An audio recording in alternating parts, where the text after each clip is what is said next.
We're sitting here in the Moshav and can't help but think about Reb Shlomo as Erez is speaking. And Reb Shlomo used to tell people that you have to find a way, whether you're rich or not, you have to have cash on you.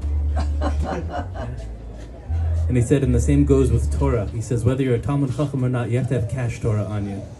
What's cash Torah? Cash Torah is the type of thing where you can just pull it out and share something with someone. You just have some cash Torah in your pocket. You don't have to have a whole drasha, you just got some cash Torah in your pocket. Erez is cash Torah. I mean, he's wealthy in the depth, but he's always got something to say. So I just want to thank Erez, who put this whole thing together, where there's not always divrei Torah and singing and all sorts of stuff going on in this room at the festival, and it's a big succos, a big pleasure to be here. So thank you, Erez, and everything that you do.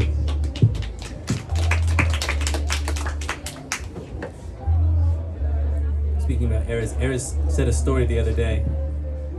Is this right? I don't know what we're doing with the mic here, because I feel like I could reach you. Okay. Erez mentioned a story the other day that I've been thinking about a lot all week. That there is a story about the Chozeh Lublin. It's one of the big Hasidic tzaddikim, those that we look up to. And when he was a young boy, he used to go out to the forest, and he would spend time there. We're talking, 5-6 years old, like a little kid, go out to the forest. We probably wouldn't let that happen today. Maybe some of us would. Maybe if you live here on the Moshav, maybe you would still. So one day his mother asked him, what are you doing? Why are you going out to the forest every day? He said, I'm going to go speak to God. I'm going to go speak to Hashem. And she said, but why in the forest? Why going out to the forest? And he said, well, in the forest, that's why I feel close to Hashem in the forest. And she says, oh honey, I have to tell you, Hashem is the same everywhere. And he said, yeah, mommy, but I'm not. Yeah. Thinking about that story a lot this week, because Hashem is the same everywhere. That the ruchnius, spirituality, the opportunity to connect deeper, it's there everywhere and there every day, but it's not always succos. It's not always now. There are special times and places where you go there and you feel different. You feel the opening. There's an opening inside of you that opens up. Someone mentioned that at Ne'ilah, right before we end Yom Kippur, we say, Hashem pasach shar be'esh Ne'ilah shar. God, open up a gate at the time when the gates are closing. And most people think what that meant, and what it means, is even though all the gates are closing in Shemayim, leave one gate open. But he said, it means that at the time when all the gates are closing, open up the one gate that needs to be open. Right? This is the gate that needs to be open. So we're in a special time. Sukkot is truly a special time. I don't know if you feel it, but it's really, and in Israel, is everybody here, who here is not from Israel? Who here is from, okay, good. So that makes most of the room who's actually not from here, or you don't live here, and you're here either on vacation or a trip or study. Something special that happens here. And it's just an opening. And the opening is inside of you to get to that deeper place. So, unlike shuls in other places, there are no clocks in here, because here we're timeless. And I just want to be sensitive to you, but we'll do the best we can.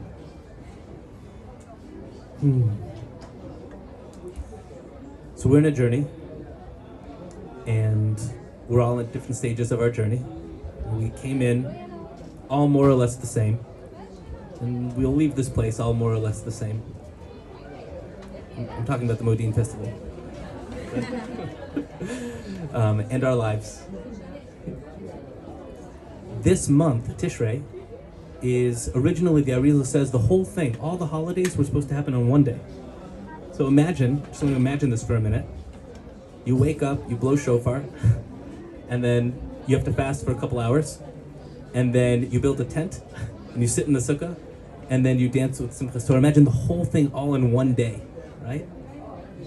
You know what I say to that? Thank God it's not.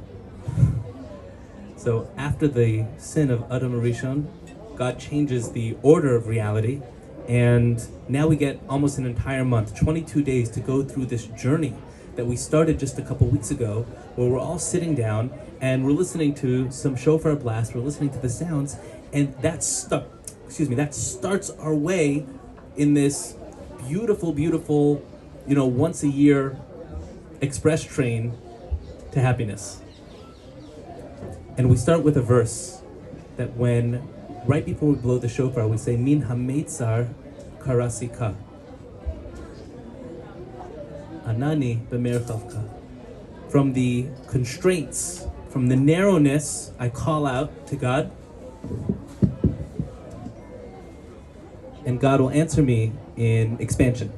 Right? That's what I'm looking for.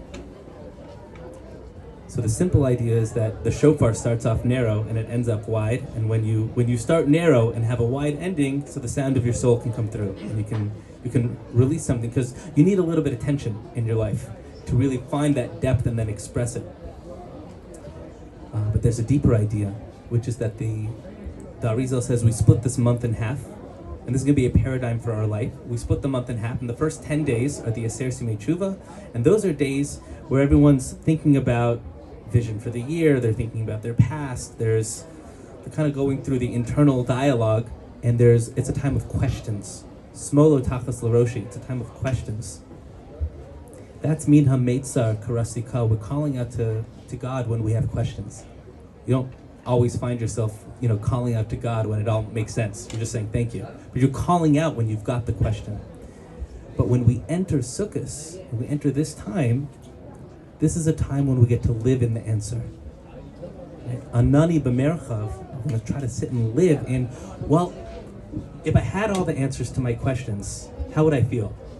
I'd feel happy, I'd feel expanded, I'd feel peace, I'd feel love, I'd feel connection, I'd feel enthusiasm, inspired, right? I'd have that vision. That's the feeling and the emotion of what we're trying to get to on Sukkot is Anani b'merchavka. And that's why the language itself, Anani, it's Moshe Anane HaKavod. Right? The Anane HaKavod, which is what we're celebrating during this time, is a time of celebrating, what's the answer that I'm looking for? What are the answers that because we all have questions. I don't mean philosophical questions, I mean the dissonance in our lives. Right? We all have things that doesn't feel right. Don't know why you did that, God. Don't know why that had to happen to me. Don't know what I'm supposed to do next, right? So we past future our reality. So we have questions about our past, or we have questions about our future, but we've got these questions. And Sukkot is a time to dwell in the answers as if the answers are here. Now you have them. You got the answers are available, and you can tap into them. And like Erez was saying, there are these 7 midot, there are these 7 days, there are 7 elements to our being, and each one of them comes with that other layer, new elements of the answer. And what is it that we're all looking for? What are we all looking for? So the Baal Shem Tov says that every thought you think, and every word you say, and everything you do is either an extension of love or a calling out for love. That's it. Our whole life is just that. We're either feeling good and feeling love, and so we're sharing it with someone, or we're being reactive, trying to get some of that back. But we want to feel that connection to love. We want to feel connection to that deep space.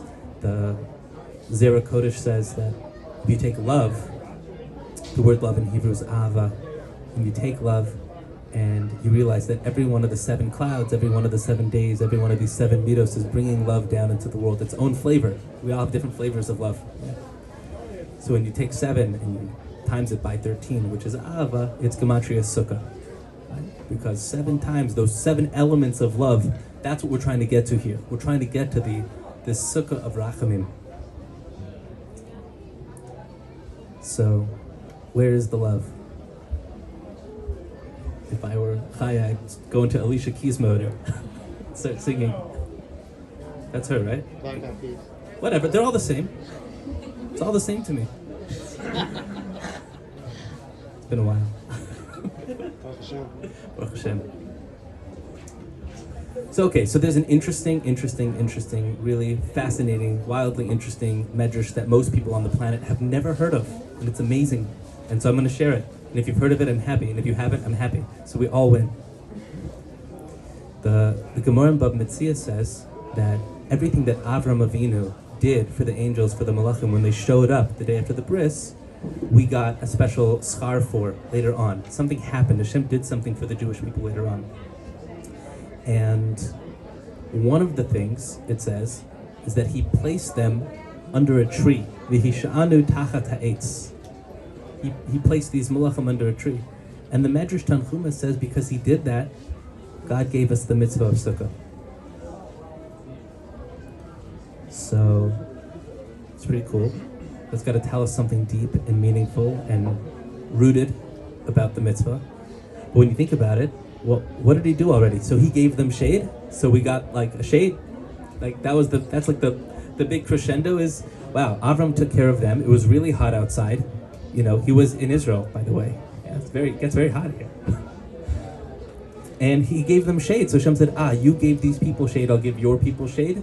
So the Baal Shem Tov, the Maggid of Mezrich, they said, yes, that would be nice, but there's something deeper here. There's something more that's going on. So when you look at our best friend, when you learn the Chumash, our best friend is Rashi. Yeah, Rashi's always trying to help us understand depth of reality. And he tries to help us in a way that even a 3-year-old could understand, which is good for me because I have little kids. So Rashi's mamash our best friend these days. And on the pasuk where it says he put them under the tree, Ishanu tachat ha'etz. So Rashi does us a big favor and he says, what does under the tree mean? Tachat ha'etz? He says it means tachat ha'ilan, which means under the tree. So he translates under the tree as under the tree. And he says, and thank God, because had I not told you that, you would have thought under the tree meant something else. Don't know. Huh? It's funny. I was sitting with someone this morning who said the same thing. It's not what the Baal Shem Tov says, but it seems to be that people understand there is a difference between fruit trees and non-fruit trees. But the Sifsei Chachamim does say that you might have thought that under the eitz is also how you say wood. So maybe Avram built a gazebo. And Rashi is coming to tell you, don't think it was a gazebo. Not a gazebo, it was a tree.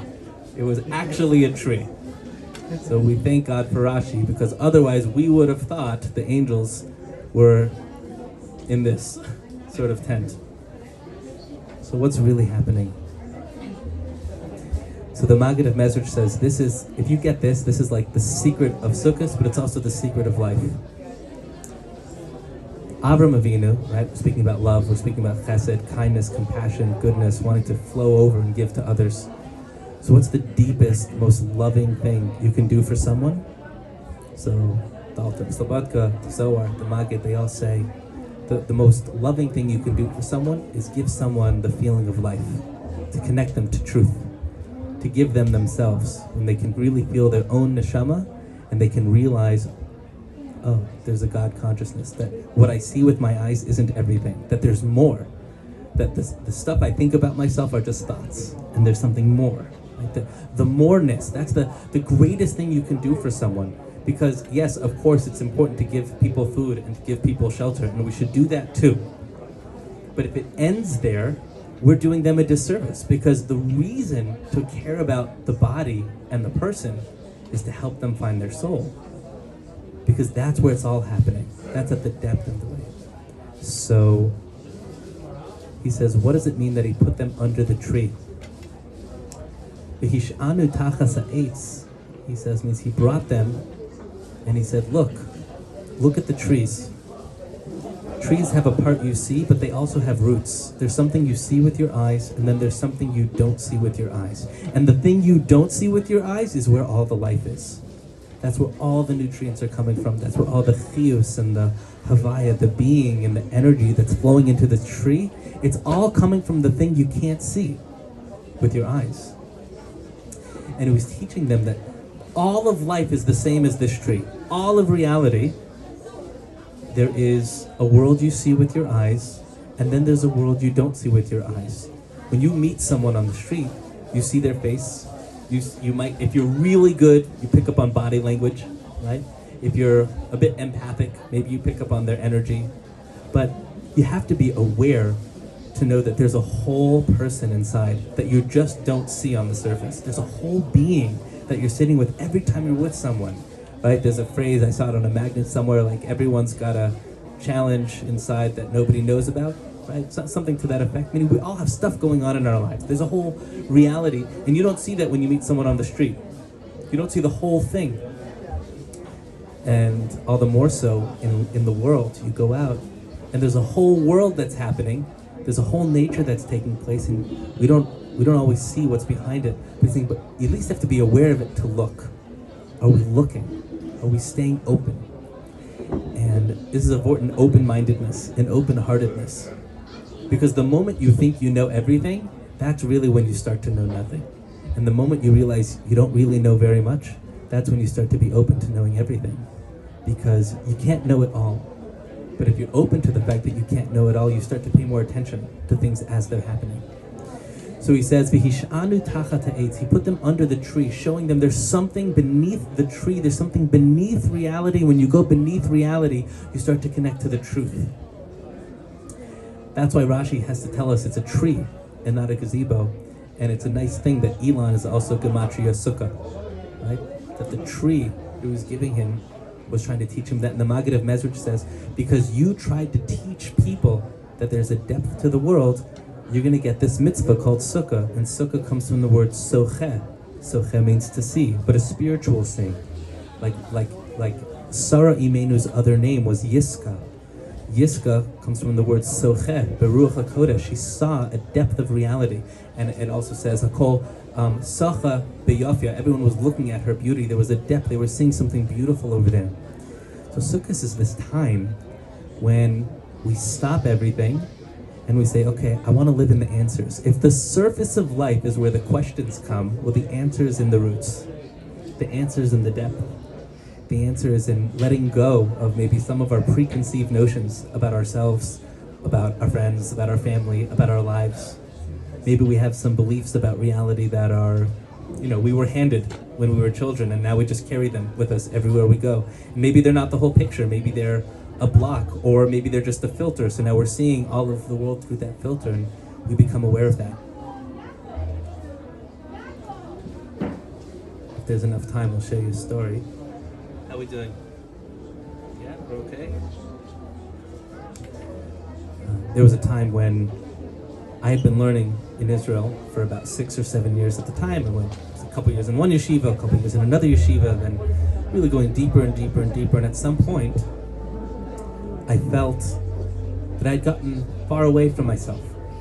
And that happens. It happens to a lot of people, that you get involved in something and you go down a certain road and you can even love it. And I was loving it. I was loving the Torah, and I met the love of my life. I got married, I got these 2 kids, things were going really well. I was giving classes, like everything looked really, really good. Like life was so good. And I felt far from something within me, and I couldn't put the finger on it, but I felt far from that. And I don't know if you've ever had the feeling before where everybody thinks one thing about you, but you're feeling something slightly different. Like, and maybe by slightly, I mean you feel very different, right, than how people might be perceiving you. And at some point I went to a Rabbi of mine, and I said, I don't get it. I felt so close to God before I came to yeshiva.